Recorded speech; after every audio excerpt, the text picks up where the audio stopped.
RSS ಸಂಘಟನೆಯ ಸಾಂಸ್ಥಿಕ ಸ್ಥಾನದ ಬಗ್ಗೆ ಕಾನೂನಾತ್ಮಕ ಸ್ಪಷ್ಟನೆಯನ್ನ ನೀಡುವಂತೆ ಕೋರಿ ಗೃಹ ಸಚಿವ ಪ್ರಿಯಾಂಕ್ ಖರ್ಗೆ ಅವರು ಆರ್ಎಸ್ಎಸ್ ಮುಖ್ಯಸ್ಥ ಮೋಹನ್ ಭಾಗವತ್ ಅವರಿಗೆ ಪತ್ರ ಬರೆದಿರುವ ಬಗ್ಗೆ ಮಂಗಳೂರಿನಲ್ಲಿ ಶಾಸಕ ವೇದವ್ಯಾಸ್ ಕಾಮತ್ ಅವರು ಪ್ರತಿಕ್ರಿಯೆ ನೀಡಿದ್ದಾರೆ.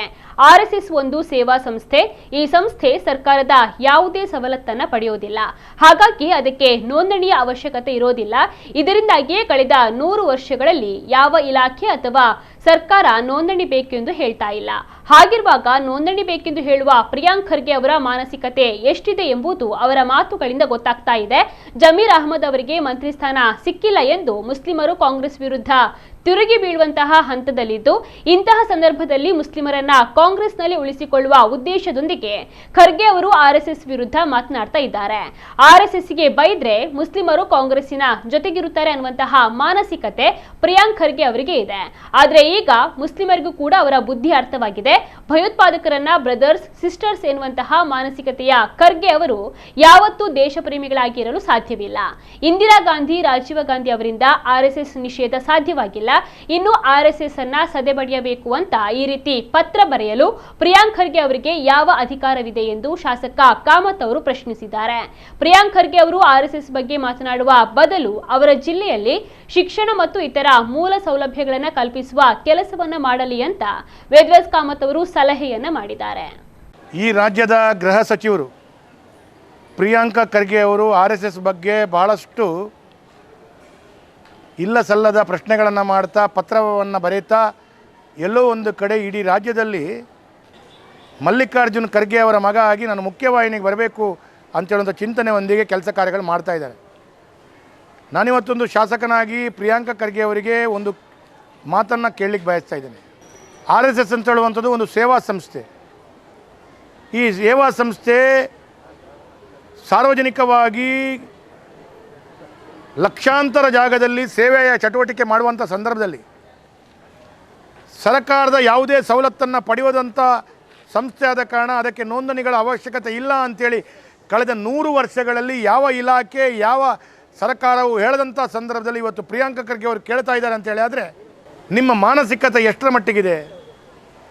ಇವತ್ತು ಒಂದು ಕಡೆಗಳಲ್ಲಿ ಜಮೀರ್ ಅಹಮದ್ ಅವರಿಗೆ ಮಂತ್ರಿ ಸ್ಥಾನ ಸಿಕ್ಕಿಲ್ಲ ಅಂಥೇಳಿ ಮುಸಲ್ಮಾನರು, ಅಲ್ಪಸಂಖ್ಯಾತರು ಕಾಂಗ್ರೆಸ್ನ ವಿರುದ್ಧ ತಿರುಗಿ ಬೀಳುವಂಥ ಸಂದರ್ಭ ಬಂದಾಗ ಆ ಅಲ್ಪಸಂಖ್ಯಾತರನ್ನು, ಆ ಮುಸಲ್ಮಾನರನ್ನು ಉಳಿಸ್ಕೊಳ್ಬೇಕು ಅಂತೇಳೋ ಕಾರಣ ಆರ್ಎಸ್ಎಸ್ನ ಬಗ್ಗೆ ಮಾತನಾಡುವಂಥದ್ದನ್ನು ನಾವು ಕೇಳ್ಕೊಳ್ತಾ ಇದ್ದೇವೆ. ಮುಸಲ್ಮಾನರನ್ನ ಒಟ್ಟು ಸೇರಿಸ್ಕೊಳ್ಬೇಕು, ಮುಸಲ್ಮಾನರು ಕಾಂಗ್ರೆಸ್ನ ಬಿಟ್ಟು ಹೋಗಬಾರ್ದು ಅಂಥೇಳುವಂಥ ಮಾನಸಿಕತೆಯೊಂದಿಗೆ ಆರ್ಎಸ್ಎಸ್ಗೆ ಬೈದಾಗ ಮುಸಲ್ಮಾನರು ಎಲ್ಲೋ ಒಂದು ಕಡೆ ಕಾಂಗ್ರೆಸ್ನೊಂದಿಗೆ ಇರ್ತಾರೆ ಅಂಥೇಳುವಂಥ ಮಾನಸಿಕತೆಯಲ್ಲಿ ನೀವಿದ್ದೀರಿ.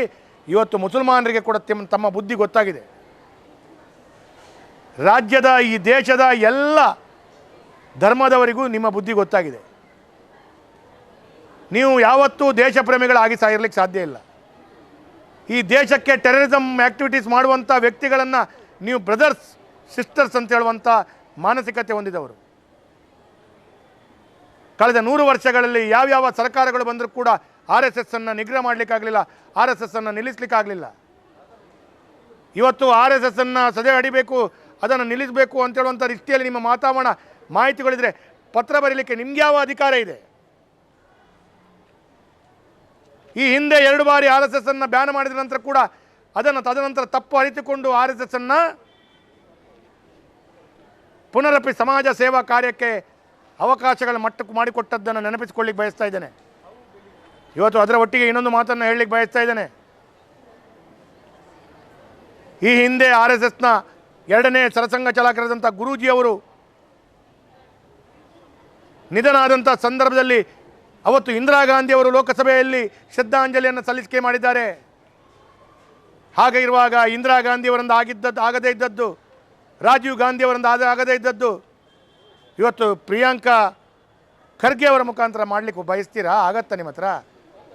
ಹಾಗಿರುವಾಗ ಇವತ್ತು ಅಲ್ಪಸಂಖ್ಯಾತರನ್ನು ಒಟ್ಟಿ ಸೇರಿಸ್ಕೊಳ್ಬೇಕು ಅಂತೇಳುವಂಥ ಮಾನಸಿಕತೆಯೊಂದಿಗೆ ಅವರು ಕಾಂಗ್ರೆಸ್ ಬಿಟ್ಟು ಹೋಗಬಾರ್ದು, ಜಮೀರ್ ಮತ್ತು ಇನ್ನಿತರ ವ್ಯವಸ್ಥೆಗಳಲ್ಲಿ ಕಾಂಗ್ರೆಸ್ನೊಂದಿಗೆ ದೂರ ಹೋಗ್ತಾರೆ ಅಂತೇಳೋ ಕಾರಣ ಬೇಕಂತಲೇ ಆರ್ಎಸ್ಎಸ್ನ ಸಬ್ಜೆಕ್ಟನ್ನು ತಂದು ತಮ್ಮ ರಾಜಕೀಯ ಬೇಳೆ ಬೆಳೆಸಿಕೊಳ್ಳೋದು ಮಾತ್ರವಲ್ಲದೆ ತಮ್ಮ ರಾಜಕೀಯದಲ್ಲಿ ಅಲ್ಪಸಂಖ್ಯಾತರನ್ನು ಇನ್ನಷ್ಟು ಗಟ್ಟಿಯಾಗಿ ಹಿಡ್ಕೊಳ್ಬೇಕು ಅಂತ ಹೇಳುವಂಥ ದೃಷ್ಟಿಯಲ್ಲಿ ಈ ಮಾನಸಿಕತೆಯ ಈ ಕೆಲಸ ಕಾರ್ಯಗಳನ್ನು ಜನರು ಒಪ್ಪಲ್ಲ. ಇನ್ನು ಮುಂದಿನ ದಿನಗಳಲ್ಲಿ ಇದೇ ಅಲ್ಪಸಂಖ್ಯಾತರಿಂದ ಹಿಡಿದು ಇದೇ ಭಾರತದ ಪ್ರಜೆ ನಿಮಗೆ ಪ್ರಶ್ನೆ ಮಾಡುವಂಥ ದೃಷ್ಟಿಯಲ್ಲಿ ಹೇಳ್ತಾರೆ.